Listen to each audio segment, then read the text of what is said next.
Now that Russia's Vladimir Putin has handpicked the country's very next president and decided he'd like to be prime minister, he's turned from controlling politics to controlling religion. Oh, that's always good.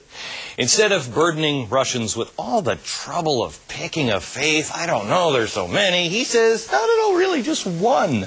The Russian Orthodox Church, the country's now official religion.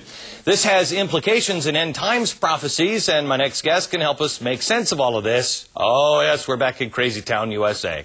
He's been here all week. We'll sit down with him tomorrow for a full hour. Joel Rosenberg, the founder of Joshua Fund and author of a great new book. Please read it. It's called Dead Heat. If you liked, what's that book? Left Behind, you're going to love this. This is all of the things that are currently happening. Gog and Magog. Gog is a guy who's a really bad guy. It figures into Bible prophecy at the end of the days. He's from Russia.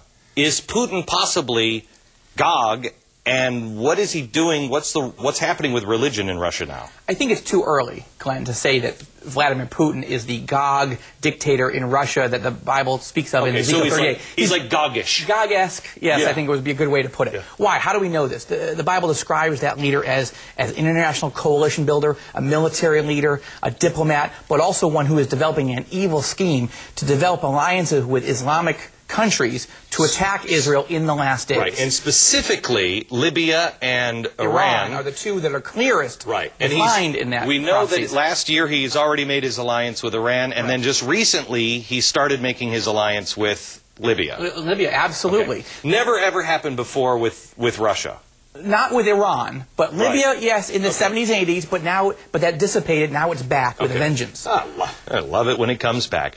Now, what did he do today, or what was it on the front page of the New York Times today? What's the significance of this? Well, I never thought I'd say this, but God bless the New York Times for making a front page story on how Vladimir Putin is basically stifling Christian expression in Russia, meaning they're harassing. They're sending the KGB successor, the FSB, to go harass pastors, churches, parishioners who want to celebrate their relationship with Jesus Christ in any church other than the Russian Orthodox Church. And this story in the New York Times, I commend to people, goes in tremendous detail on how they're basically crushing religious expression and dissent away from the official line in Russia, the way they've done it with democratic dissent for the last few years. But he's also at the same time, isn't he building hundreds of mosques? Hundreds of mosques. Islam was not illegal under the Soviet era, but certainly suppressed. Right. Now he is encouraging the building of hundreds and hundreds of mosques,